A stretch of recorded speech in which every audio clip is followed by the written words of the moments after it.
আসসালামু আলাইকুম। আশা করি সবাই ভালো আছো। কারকের ধারাবাহিক ক্লাসে সবাইকে স্বাগতম।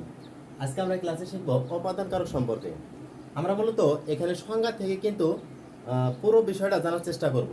প্রথমে দেখেন এই সংজ্ঞাটা কি আছে এখানে। এখানে আছে যে যা থেকে কিছু বিচ্যুত, গৃহীত, জাত, বিরত, দূরীভূত, রক্ষিত আরম্ভ হয় বা যা দেখে কেউ ভীত হয় তাকেই বলা হবে কি অপাদান কারক। খেয়াল করো, তাকেই বলা হবে মানে কি এই যা থেকে, অর্থাৎ এই যা থেকে এটা মূলত তোমার কি এই যে বিচ্যুত হওয়া বা গৃহীত হওয়া বা জাত বা বিরত হওয়া, দূরীভূত হওয়া বা ভয় পাওয়া, এগুলো সব কিছুর তোমার উৎসটা তোমার কি যা থেকে। যা থেকে তাহলে আর বলতে পারি এটা তোমার কি উৎস। উৎস উৎস বা শুরুর স্থান এটা। খেয়াল করো, এই উৎসটাকে বলা হয়েছে তোমার কি এই উপাদান কারক কিন্তু বলা হয়েছে।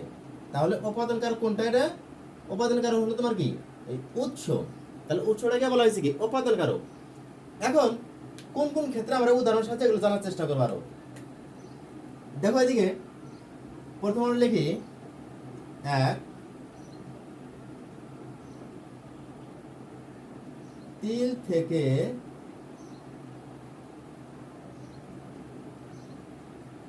তৈল হয়, দই,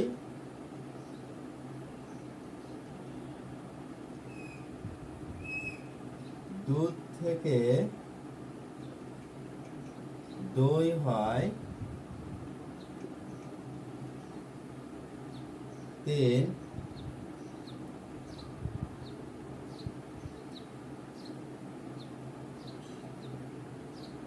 পাপে বিরত হও,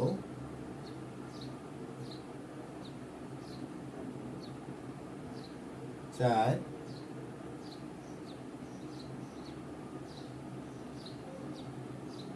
দেশ থেকে পঙ্গপাল চলে গেছে,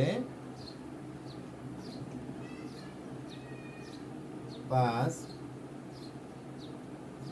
বিপদে রক্ষা করো,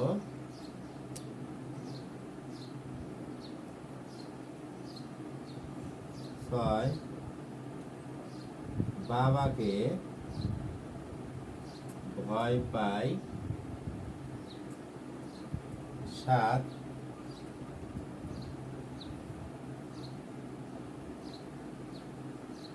সে কুড়িগ্রাম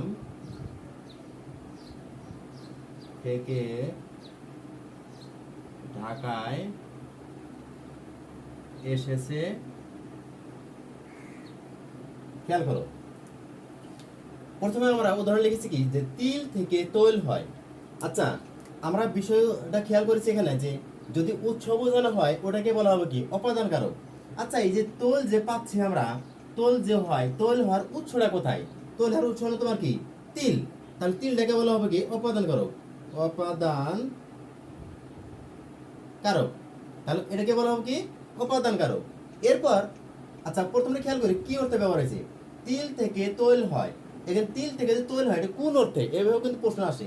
তাহলে বিচ্যুত অর্থে না গৃহীত অর্থে না জাত অর্থে? দেখো তিল থেকে তৈলটা কি আলাদা হয়ে যাচ্ছে, তাহলে এটা কি বিচ্যুত অর্থে। বিচ্যুত বা বিচ্যুতি, আমরা বিচ্যুত লিখি। বিচ্যুত, বিচ্যুত মানে কি আলাদা হয়ে যাওয়া।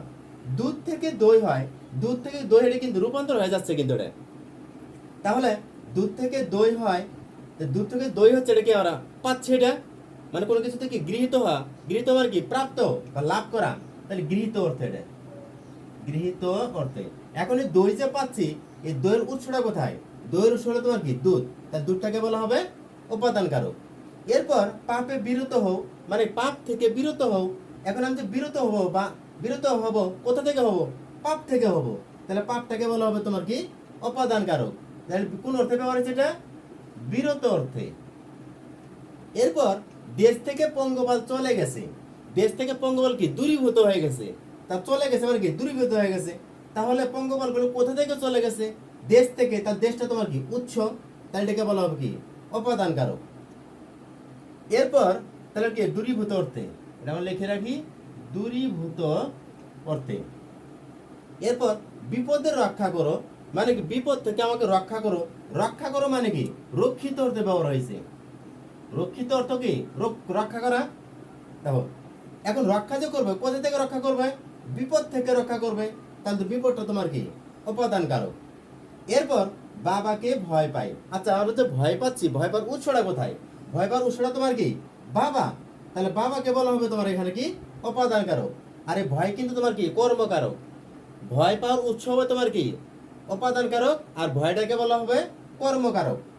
সে কুড়িগ্রাম থেকে ঢাকায় এসেছে। আচ্ছা কুড়িগ্রাম থেকে সে ঢাকায় এসেছে, কুড়িগ্রাম থেকে আসছে। তাহলে ঢাকায় যে আসছে, আসার উৎসটা কোথায়, কুড়িগ্রাম।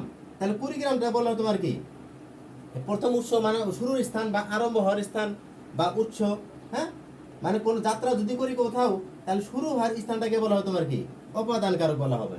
যেমন বলা যদি হয় কি যে এখান থেকে তোমার কি রংপুর বা কুড়িগ্রাম তোমার কি 450 কিলোমিটার বেশি, বা তোমার কি গাজীপুর থেকে ঢাকা তোমার কি তোমার ধরো যে কি 150 কিলোমিটার। এই যে তোমার শুরুটা কোথায়, এই দূরত্ব পরিমাপ করতেছি, শুরু স্থান হলো তোমার কি এখানে যে গাজীপুর থেকে ঢাকা। তাহলে গাজীপুর হবে তোমার কি, উপাদান কারক হবে, আর ঢাকা হবে অধিকরণ কারক।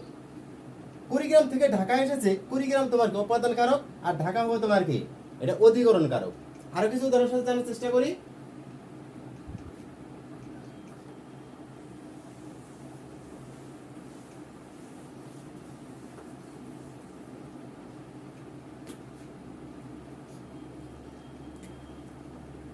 যেমন খেজুর রসে গুড় হয়। খেয়াল করো, এই যে খেজুর রসে গুড় হয়, তাহলে গুড়, এই গুড় আমরা পাচ্ছি কোথা থেকে, মানে গুড়ের উৎসটা কোথায়, গুড়ের উৎস হলো খেজুর রস। তাহলে খেজুর রসটাকে বলা হবে তোমার কি, উপাদান কারক। আর এটা কোন অর্থে ব্যবহার হয়েছে, জাত অর্থে ব্যবহার হয়েছে।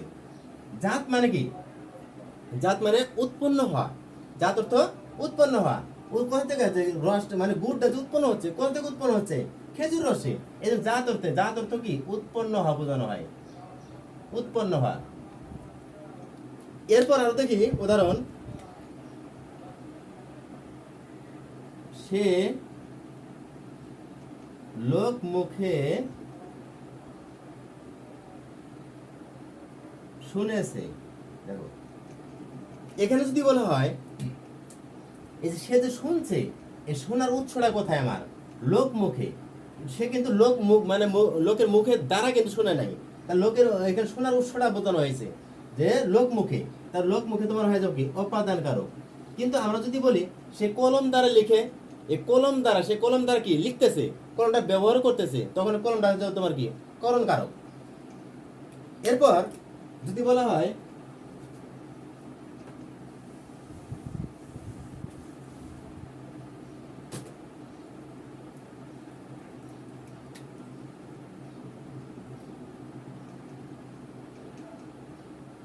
মেঘ থেকে বৃষ্টি হয়, মেঘে জল আছে। দেখো এই যে দুইটা ক্ষেত্রে মেঘ কিন্তু আছে, এখানে মেঘ থেকে বৃষ্টি হয়, মেঘ থেকে কিন্তু বৃষ্টি একটা বিচ্যুত হয়ে যাচ্ছে, মানে আলাদা হয়ে যাচ্ছে। এই যে বৃষ্টি যে হচ্ছে, বৃষ্টি হওয়ার উৎসটা কোথায়, মেঘ। তখন মেঘটা হয়ে যাবে তোমার কি, উপাদান কারক। কিন্তু মেঘের জল আছে, এখানে জলটা কিন্তু কি বিচ্যুত হয়ে যাচ্ছে না বা আলাদা হয়ে যাচ্ছে না।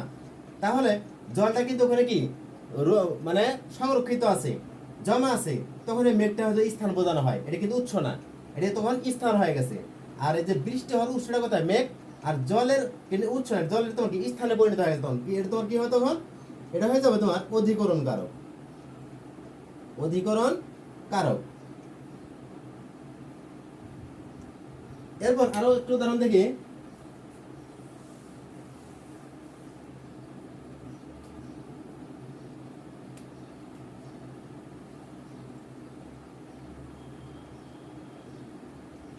নদী থেকে মাছ পাই, আর নদীতে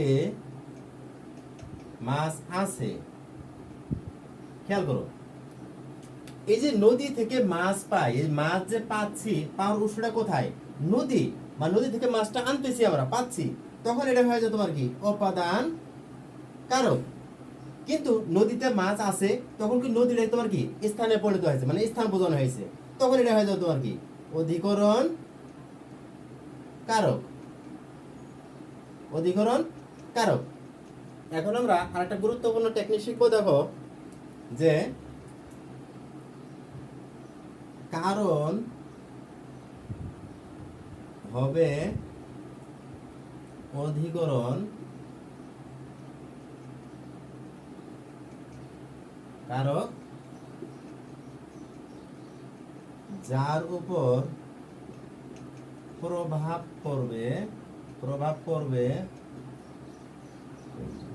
সে হলো তোমার কি উপাদান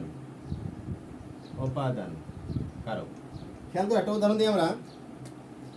উদাহরণটা কি, যে কান্নায়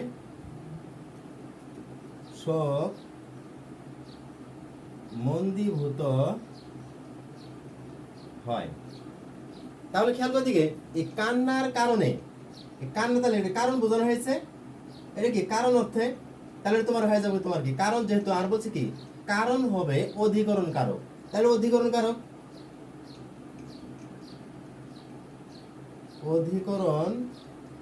কারক আর কান্নার এটা প্রভাব পড়তেছে কোথায়? শোক, তোমার কি শোক মন্দীভূত হয়, মানে শোকের উপর তোমার কি হচ্ছে প্রভাব পড়তেছে, মানে শোক দূরীভূত হয়ে যাচ্ছে। তাহলে আমরা বলতে পারি এইভাবে যে কারণ হবে তোমার অধিকরণ কারক, আর ফলটা হবে তোমার কি প্রভাব। যদি না বলি তাহলে কি ফলটা যা বা ফলাফলটা তোমার হবে তোমার কি উপাদান কারক। তাহলে ফলাফলটা কি শোক মন্দীভূত হচ্ছে, মানে কার উপর প্রভাব পড়ছে? শোকের উপর। তাহলে শোকটা তোমার হয়ে যাবে কি উপাদান কারক।